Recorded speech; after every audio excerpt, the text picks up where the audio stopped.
G'day everyone, it's Chris here from The Low Carb Life, and today I'm just going to run you through how to quickly calibrate your pH meter. So there are heaps of different varieties of these all over the place. So some are off eBay, some are off Amazon. They're all basically the same thing, they're all just rebranded differently.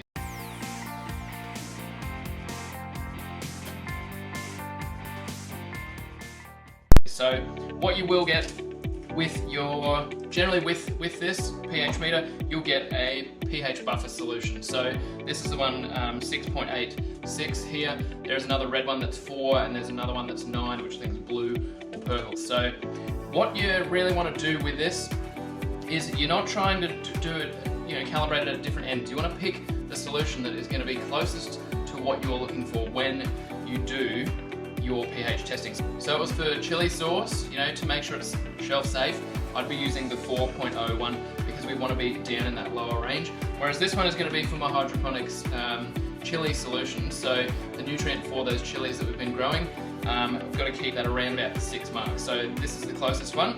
So basically all we do, make sure you've got a spoon that's clean and dry and a measuring cup that is also clean and dry, because you don't just rinse it out with water out of the tap because there's minerals and stuff that are in your water. The other thing we're going to need is demineralized water. So what we're going to do, I'm going to get 1 cup of this, which is 250 mils. Pretty spot on. The other critical factor that you need to be aware of is the temperature of your water, because that's going to influence the pH on here. So I'll take a photo of this and pop it up on the screen for you. But as you can see here on the back, there is a little table that can help you adjust for different temperatures. So basically what we're going to do now, we're just going to open this up.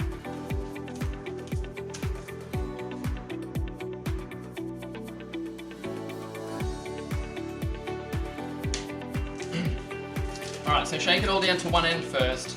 Make sure there's no particles stuck up in there. We don't want to get an inaccurate reading. Then we're just going to tear that open, and I'm going to pop it in here. Alright. Now we're going to let that dissolve while I put some fresh batteries into my pH meter. Alright, so give this a really good stir. You want everything dissolved because this thing, we need as much dissolved as we can possibly get, which it all will dissolve. Sometimes it takes a bit longer because there are some big chunks in there. So one thing you could do is go and put a rolling pin over the packet before you've actually opened it. That'll help make the particles smaller and dissolve quicker. But we're getting closer there. I'll just keep stirring that. I'll get that spinning for a minute, and then I'm going to get my batteries in. Now the reason that I use brand new batteries when I'm calibrating is sometimes if your batteries are a bit old, you may get somewhat of an inaccurate reading because it's not able to put enough charge through into the solution to check what's going on. So I would get some brand newies. These are pretty straightforward. You just pull the top off.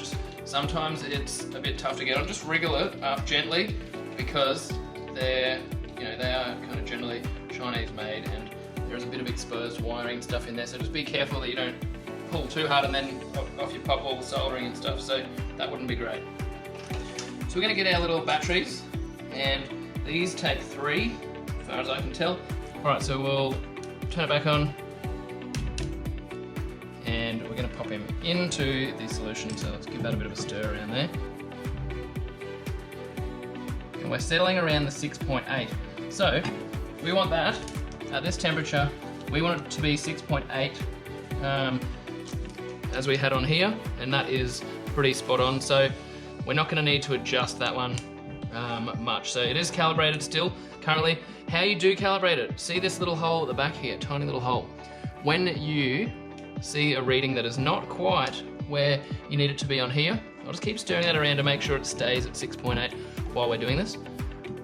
But once it is there, that's perfect. So it only has 1 decimal place.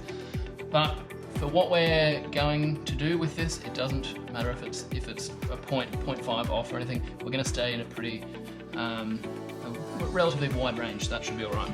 But the little screw at the back, we've got the screwdriver here to adjust up or down, and so we've got 6.9 there, so I could adjust it down a little bit, but let's just check with the screwdriver. So as you rotate clockwise, you are cranking it up. Make sure you're doing it while it's submerged in the solution. Alright, so we need to get back down to the 6.8.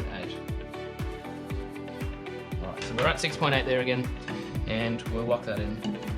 So I'm happy with that, and that's pretty much it, folks. So it's quite simple to do, it doesn't take very long, and it makes life a whole lot easier once you've got your pH meter calibrated, and it's the same for all of these yellow and black models. They're all basically the same thing. So get stuck into that. I hope that's helped, and you guys do what you will with your pH meters, either checking your chili sources, checking your hydroponic solutions, or whatever else you can think of to do with. I will see you in the next one. Thanks very much for joining us. Like and subscribe to make sure you don't miss out on those chili recipes, chili sauce recipes that I've made recently. One being passion fruit habanero. It was amazing. It was absolutely insane. I'll talk to you guys soon.